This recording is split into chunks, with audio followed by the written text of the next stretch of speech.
अतिक्रमण काढण्याची मोहीम म्हणजे कोणाला त्रास देण्यासाठी नाही, तर इथं मंदिर प्रशासन, नगर परिषद आणि पोलीस प्रशासन तिन्हीच्या माध्यमातून मंदिर संस्थांच्या अध्यक्ष कलेक्टर साहेब, मान्य आमदार राणादादा, सर्व ट्रस्टी यांच्या वतीनं भाविकांना कशा सुविधा पुरवण्यात येतील आणि भाविक सुरळीत कसा जाईल, दर्शन करून त्यांचं समाधान होईल, ह्या अनुषंगानं रस्ते जे बारके झाले ते मोठे केलेले.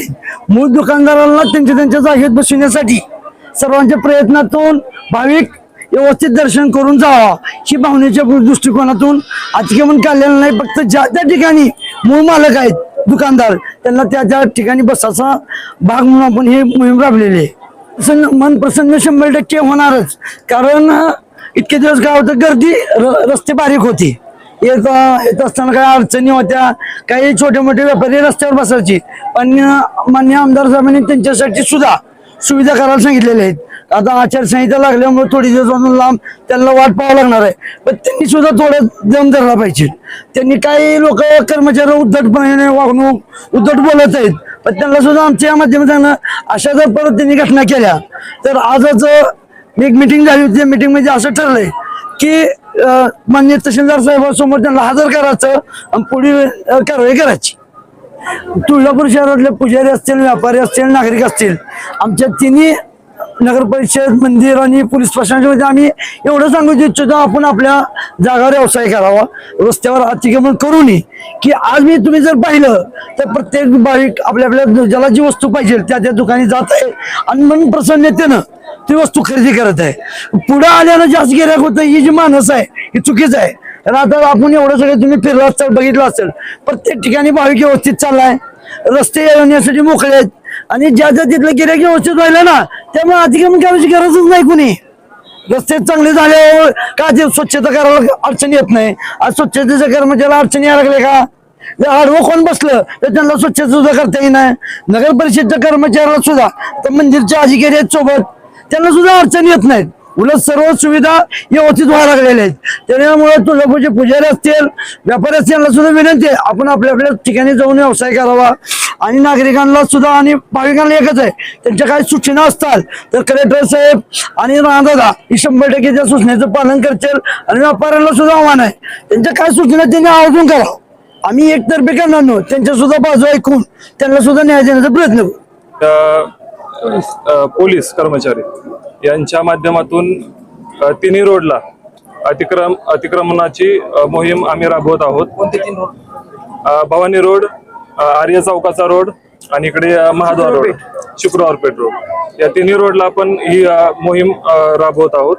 आणि याचा आम्हाला सुद्धा खूपच फायदा होतोय. स्वच्छता करत असताना आम्हाला पण खूप अडचणी येत होत्या. म्हणजे दुकानदार असतील ते कचरा पण असा रोडला टाकायचे, आता त्यांना सुद्धा कुठेतरी शिस्त लागली आणि आम्ही सुद्धा नियमित आमचे राऊंड घेतोय. म्हणजे संपूर्ण आमचं जे पथक आहे ते दोन्ही, म्हणजे सकाळच्या वेळेचं पथक आणि दुपारनंतरचं, अशा आम्ही दोन्ही वेळेस नियमितपणे राऊंड घेतो आणि काम करतो. माझं नाव अक्षय साळुंके, सहाय्यक स्वच्छता निरीक्षक म्हणून मी काम करतो. सुरुवातीला नकारात्मकच होते, परंतु त्याचे फायदे आता दिसायला लागले. अतिक्रमण काढल्यानंतर ना रोड प्रशस्त दिसायला लागले. आता आर्य चौकाचा रोड आहे, तिथं जे आम्ही भाविकांसाठी रिक्षा चालू केलेली आहे ती रिक्षा जात नव्हती, आता मात्र मोठा ट्रक सुद्धा तिथून जाऊ शकतो, एवढा तो रस्ता मोकळा झालेला आहे. म्हणजे हे जे होतंय ते भाविकांच्याच म्हणजे सोयी त्यांच्यासाठी होतंय, तर त्यांनी थोडं आम्हाला सहकार्य करावं हीच आमची अपेक्षा राहणार आहे. प्रकाश दिवाणजी, सहाय्यक सुरक्षा निरीक्षक या पदावर मंदिर संस्थांमध्ये काम करत आहे. आता आपली अतिक्रमण मोहीम 2 आठवडे झाले चालू झाली आहे. आम्हाला आमच्या आधी फक्त सिक्युरिटी विभागाची अतिक्रमण टीम होती, त्याच्यामध्ये आम्हाला काय म्हणजे बाकीचे खूप नगर परिषद किंवा पोलिसांची टीम तेव्हा नसायची. पण आता पिटू भैया किंवा आपले आमदार साहेब राणादादा, त्यानंतर कलेक्टर साहेब व तहसीलदार साहेब आणि आमच्या मंदिराचे प्रशासक यांच्या सगळ्यांच्या माध्यमातून एक अशी मोठी टीम तयार करण्यात आली की ज्यात नगरपालिका कर्मचारी, पोलीस कर्मचारी, आमची सिक्युरिटीची टीम आणि स्वच्छताची टीम अशी सगळे मिळून आम्ही सहकार्य करून एक मोहीम राबवत आहोत. त्यामध्ये नगर परिषदेचा पण खूप मोठा हात आहे की त्यांनी आम्हाला त्यांचे कर्मचारी उपलब्ध करून दिले व अतिक्रमण काढण्यासाठी त्यांचे बरेच सारे इक्विपमेंट जे आहेत अतिक्रमण काढायचे त्यामुळे उपलब्ध करून दिले व त्या मार्फत खूप छान एक मोहीम राबवत आहे. आधी आम्हाला जास्त प्रतिसाद मिळत नव्हता की विक्रेते वगैरे आमच्याशी खूप भांडण करायचे, पण आता टीम खूप मोठी झाली. नगराध्यक्ष साहेब स्वतः उपस्थित असतात टीम सोबत, त्यामुळं सगळेच टीम हे जोमाने काम करत आहे व त्यानंतर दुकान मालक वगैरे आपणहून सगळे सामान मागं घेतात, आपली टीम वगैरे असते त्यामुळं. आणि एक भाविकांना पण एक आव्हान छोटंसं करू इच्छितो की त्यांनी आम्हाला एक छोटा फीडबॅक द्यावा की आपण अजून काही सुविधा करू शकतो मंदिरात भाविकांसाठी, की सिक्युरिटी मार्फत अथवा स्वच्छता आपल्याला कुठं कमी दिसते किंवा सिक्युरिटी आपल्याला कुठे कमी दिसते, काही कमी पडत आहे का. आमच्या इथून आलो आम्ही दर्शनासाठी आणि अतिक्रम लोकांना केली तिथे बरोबर हटवले, स्वच्छता झाली चांगली. आणि हे लोक ना इथं मंदिराचे लोकच म्हणजे देणगी देते त्याच्यामध्येच त्यांना पगार पाणी ते स्वच्छता करते.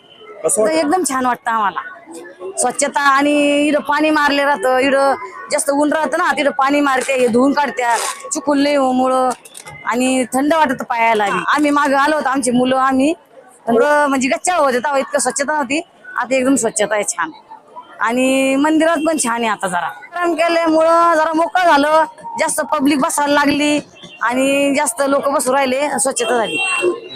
पुण्यामधून थोर गणपती आहे ना असतं ना चिंतामणी या गावावरून आलेलं आहे दर्शनासाठी. मस्त आहे ना, खूप छान केले त्यांनी, गर्दी होणार नाही, भक्तांना येण्या जाण्यासाठी मोकळा रस्ता वगैरे हे सर्व व्यवस्थित मिळू शकते.